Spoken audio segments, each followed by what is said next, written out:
Hello everyone, my name is Jennifer and welcome to Best Kept Plans. Today's video is going to be a budget with me for the paycheck that I will be receiving on November 22nd, 2023 using the printable version of the Budget by Paycheck workbook from the Budget Mom. If you're interested in seeing that, please stick around.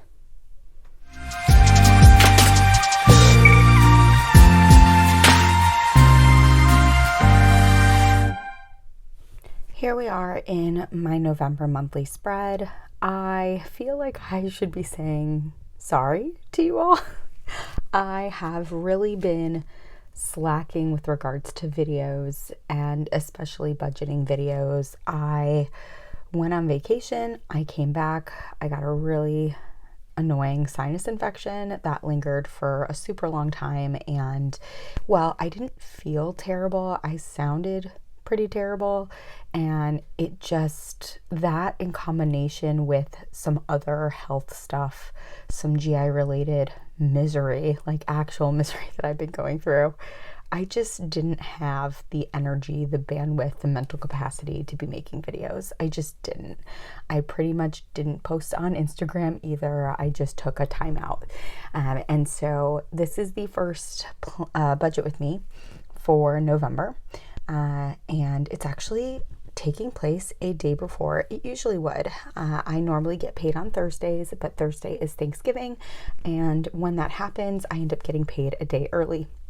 So this is going to be our budget with me for the paycheck I'm receiving on the 22nd. I'm just noticing I never put the dates up here for the paychecks, but this paycheck is going to pay everything that is in pink.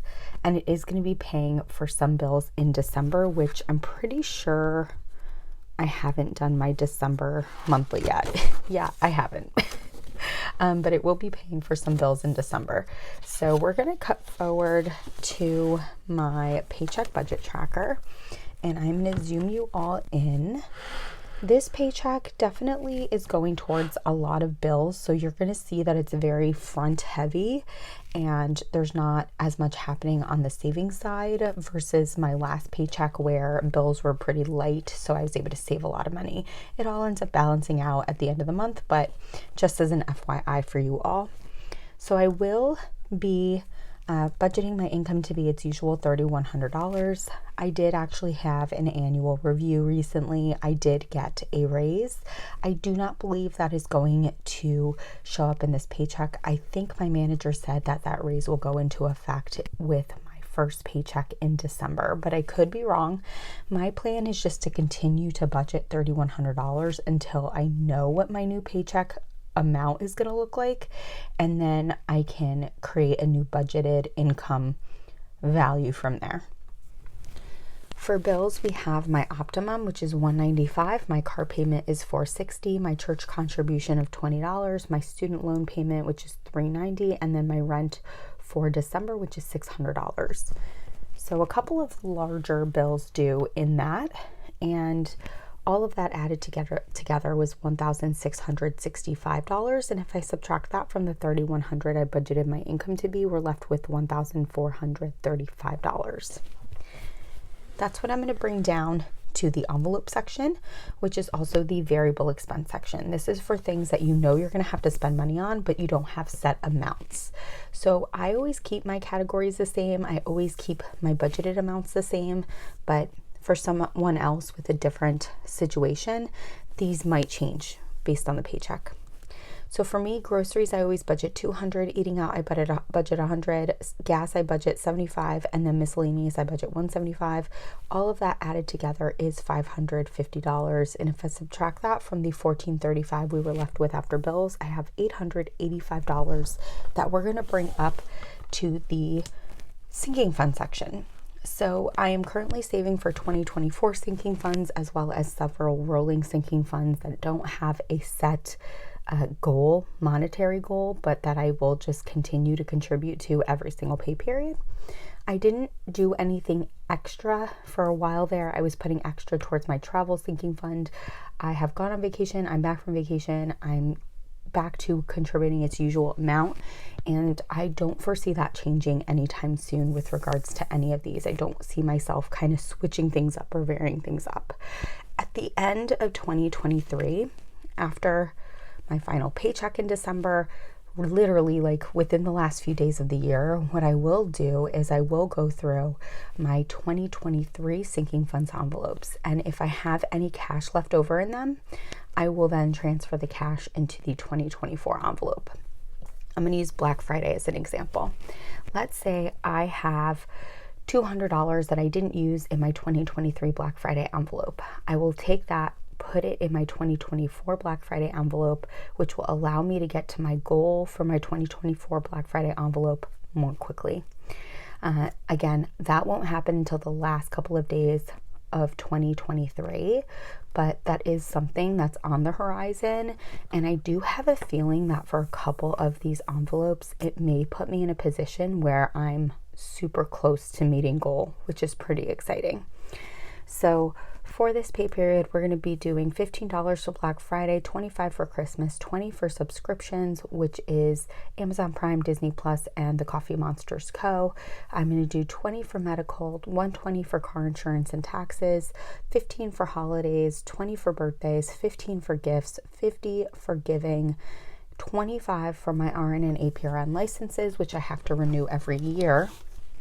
If we switch this to the side here, I'm going to be doing $20 for household, $100 for home maintenance, $30 for baby, $100 for travel, and $25 for personal.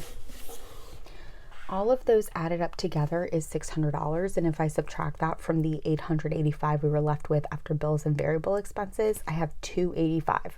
So like I said, not a ton left over. I am not putting anything towards extra debt because it's such a low amount, so that $285 is just going to go right into my house savings.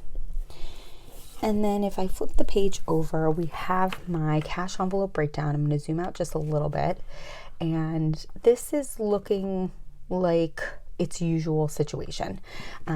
I am going to be pulling from my miscellaneous envelope for one of my November 2023 savings challenges. So the denominations for that envelope are a little bit different, but eating out and gas is getting largest bills possible. All of my sinking funds are also getting largest bills possible. And then one of my 2023 savings challenges, I have to pull directly out of my paycheck, which, did I include that? No. I'm supposed to include that in here, and I'm just realizing that I totally forgot. So this $285 is going to be less because we have to take $74 out of that for this 2023 challenge. So I can't believe I forgot to do that.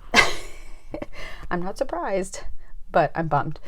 So just know that $285 that's going towards my house savings, I actually have to subtract $74 from that. So it's going to be closer to like $210, $211, whatever it is. So all of the totals here added together are $1,024, and that is what you will see me stuffing in my envelopes. Even though I'm getting paid a day earlier, I do think my cash envelope stuffing is going to come out on Saturday. I won't be able to go to the bank on the day that I get paid because I picked up an overtime shift, so I don't get out of work until 8 p.m. that night. I obviously can't go to the bank on Thanksgiving, so I'm probably going to go on Friday and then film the video on Friday and post it on Saturday. So that is my plan. And that is it for this budget with me. Again, trying to find my groove again. It's been kind of a rough couple months with regards to my productivity and everything on this channel and on Instagram. I went through that creative funk in September. I felt like I kind of got back into my groove in October, and then towards the end of October, there was just too much health stuff going on. I just totally lost steam, and I'm hoping that from now through the end of the year, things get back into their groove. I am very excited about sharing some new setups for 2024. I don't think I'll be sharing most of that until 2024, but you never know. Things can change. But I have put together my catch-all for 2024. I have put together my reading journal for 2024. I'm thinking about doing some different kinds of like plan with me's for 2024, kind of cluing you in a little bit more on how the creative process goes for me putting together my reading journal every month and all that stuff. So we'll see. But thank you so much for watching my videos. And if you have any questions about the way that I budget, the way that I use the Budget by Paycheck workbook from the Budget Mom, please don't hesitate to put them down below. And as always, everyone, please be safe. Bye-bye.